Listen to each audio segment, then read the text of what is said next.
Hi guys! Welcome back to my channel. So live na live ngayon ng PBB para sa kanilang Carnival presentation. At bago yan, ito muna ang nangyari.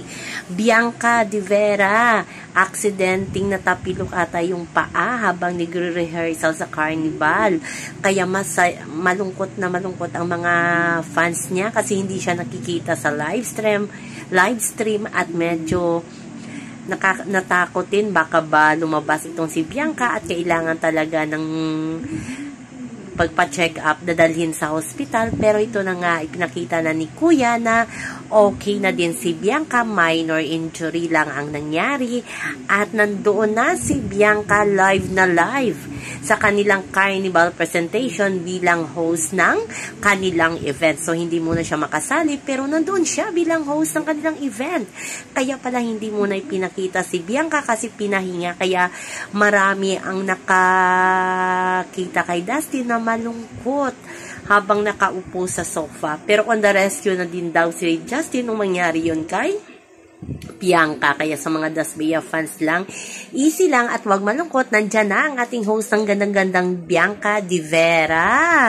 Ang saya-saya ng kanilang Carnival presentation at syempre si Dustin nandoon din. Kasama ata ang mami niya. Ewan ko kung nandoon ang mami ni Bianca. May nag-post nga kung nasaan si Bianca. Sabi nila pinalinis daw ng mami niya ng kanilang swimming pool. Yun ang biro. Kasi nga buong araw na si Bianca ay hindi nakita talaga sa live stream. Yun pala ang nangyari.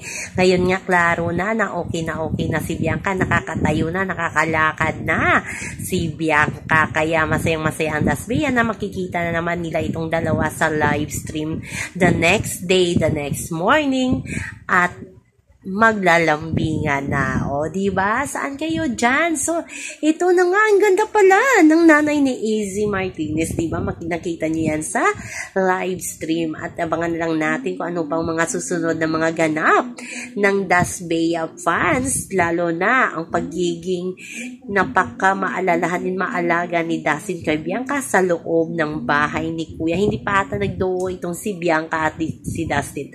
May chance ba na maging doo itong dalawa? Kaya abangan natin yan, guys. Di ba kaabang-abang? Kasi ngayon nga, Wilka ang magkadua at ito na nga, nag-away-away ng mga fans outside world kung sino nga ba talagang ilalayag ng management. Dasbea ba or Wilka? Kaya abangan natin yan, guys. So yan lang po guys ang ating update. Sa ngayon, ayan panoorin yung live stream ng Carnival presentation ng mga housemate. Sobrang ganda. Please like, share, and subscribe my channel para ma-update kayo sa mga bago kong upload. Bye-bye!